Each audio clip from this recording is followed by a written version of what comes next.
Welcome back. Okay, tonight we are talking about one of my favorite subjects, which is Tchaikovsky. I'm gonna try and be a little more quiet because I think someone's sleeping in my house and I don't want to wake them up. Okay, so tonight's topic, oh, by the way, I have my huge sketchbook, so we're going to draw while I do this. I have a lot of old sketches in here that I'll show off sometime. Yeah. Okay, tonight we're talking about Tchaikovsky and the Christmas spirit and what makes the Nutcracker Suite so sad. Let me find a good page to start. Yeah, there's some good ones. Okay. So,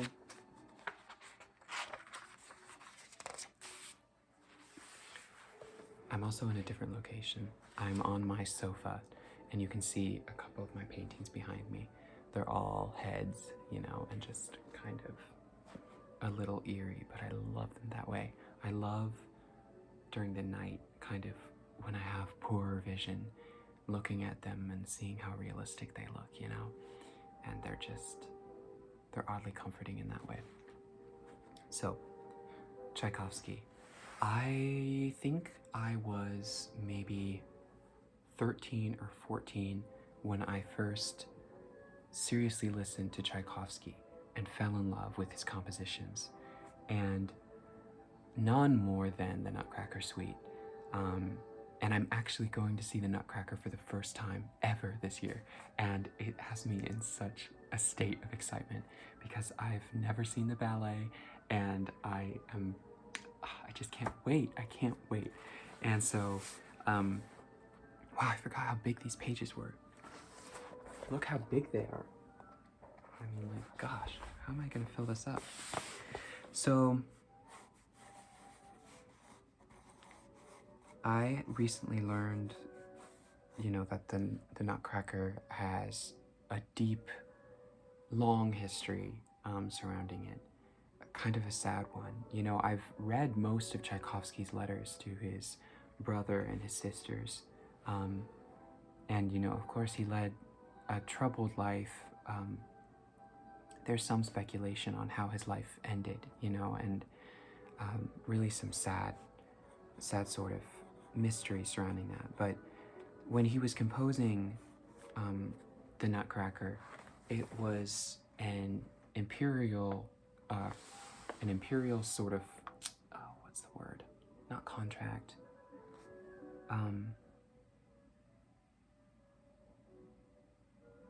Commission, an imperial commission, right?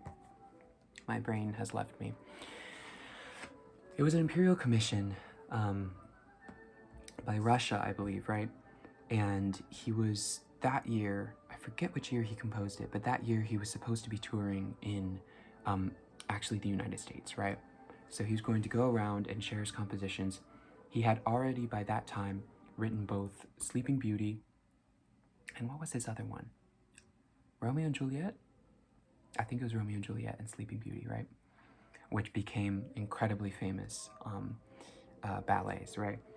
And so this was his third, and he didn't want to ruin his reputation by refusing it, right? And so he, you know, tried taking vacations to clear his mind and to start writing, you know, but he had terrible writer's block. And so his brother was actually going to visit him and try and inspire him before he went off to the United States to tour. But a terrible tragedy happened, and his favorite sister, Alexandra, was very ill because both of her daughters, his nieces, passed away, unfortunately. And so that had already weighed on their family quite heavily. But that summer, maybe it was the autumn, unfortunately, Tchaikovsky's sister died. And of course, he didn't know this because his sister lived in Paris. And so his brother was the only one who knew it. And when the two finally met up, so that, you know, him and his brother could kind of visit and in hopes of kind of renewing some of his musical inspiration, His brother didn't have the guts to tell him about his sister passing away, right? Their sister passing away. And so, unfortunately, Tchaikovsky, after that visit, felt so much better after seeing his brother, right? And he tells us that he feels more energetic in his letters, right? And so he feels reinvigorated. He begins composing. He's still having trouble. Again, the Nutcracker is an infamously hard composition for him because he thinks it's childish, you know? So before he goes to America, he stops by Paris, and while visiting Paris, he sees in one of their bulletins that his sister, Alexandra, has died. And he writes in one of his letters that it was as if a snake bit him. He was shocked, he felt sick, and he's writing to his brother about how totally devastated he is, you know. And he takes to America and reluctantly still goes on his tour with his compositions, but he's even more depressed and even more hopeless, right? And his sister was his primary consolation, right? Tchaikovsky was a homosexual man, right? And he really faced a lot of difficulties in his marriage. His marriage was a disaster. His personal life was in turmoil. A lot of his compositions reflect that truth to him, you know, and how deeply affected he was by the world and by the way they treated him, you know. And he really didn't feel like he had any friends. And so in his letters, confiding to his brother, and in his diaries, we see how his sister is a reoccurring figure of support. And so for her to die, it just ruins his strength, his last ounces of resilience to the world. So after his tour in America, he's on a train ride, and to deal with his grief, he starts composing again. And this is where he rediscovers the Nutcracker, and this, even though it at that time, it was just an imperial commission, it takes on a new light for him, right? And so, really, the Nutcracker is an homage to his childhood, his best friend, his sister, you know, and it's, I mean, when you think about the story, it's just a little girl who finds a magical place, you know, in a different realm and begins to, you know, just have a magical Christmas, and dancing with these candies and sugar plums and, you know, all these little fairies and stuff. And it's at once, it seems like a really innocent, sweet, you know, composition, because it is, but it takes on a whole new meaning when you think about how completely, I don't know another word, devastated he was, you know, that his sister had died.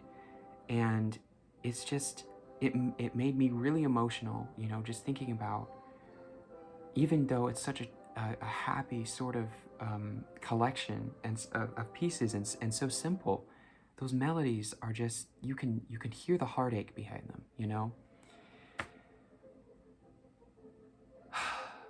It's really sad, you know, but it's really good, and it's I don't know. I know we're supposed to detach the artist from the art sometimes, but with the Nutcracker Suite, it's just so deep, you know, and it's so much more than the whimsy of it all, you know, and it's so bittersweet now. I have this big gaping hole when I listen to it, right? Because it's just like, gosh, this has been composed by and for the love that he had for his sister, you know? Yeah, I don't know, it's a lot, okay, I had to pause the camera because I wasn't getting any drawing done. I was too enraptured with the music and with the story, but I did do a piece, and it's supposed to kind I don't know, representation of Tchaikovsky's sister and kind of the Nutcracker suite. You can kind of see how this figure is just kind of relaxing, maybe about to take a nap, maybe about to get visited by the Nutcracker, you know, and have a magical Christmas Eve. But I forgot how lovely these like big pages are. You can really explore with the line work, and I don't know. I'll have to do this tour for you guys and show you some of these pictures that I've made in here. But yeah, I hope next time you listen to the Nutcracker Suite, which I listen to like probably 50 times in the month of December. It's just a favorite of mine. But I hope next time you listen to it, you can have a renewed appreciation for it. And that's why I like Tchaikovsky. I mean, he's at once so dramatic, so joyful, but then in most of his symphonies, there's often a juxtaposition between a triumphal movement and then a movement that is just stone cold and grave. But I don't know, there's something about his compositions that just have such an effect on me. They're so deeply Russian in the way that they're romantic and tragic, but also have this underlying sense of hope. And so please listen to Tchaikovsky if you haven't already. And you know, I can't wait to talk more about Christmas. I get really into Christmas. It's probably my favorite holiday. You know, I'm hoping it can snow so that we can take a walk out in the snow and chat about art. And I don't know, I hope you guys are enjoying the weather. It's still foggy. It was another foggy day today, and so stay safe. And I hope you guys have a great Thanksgiving. I can't wait to post, you know, some more videos near that time. And yeah, so until next time, have a good night, and I'll see ya.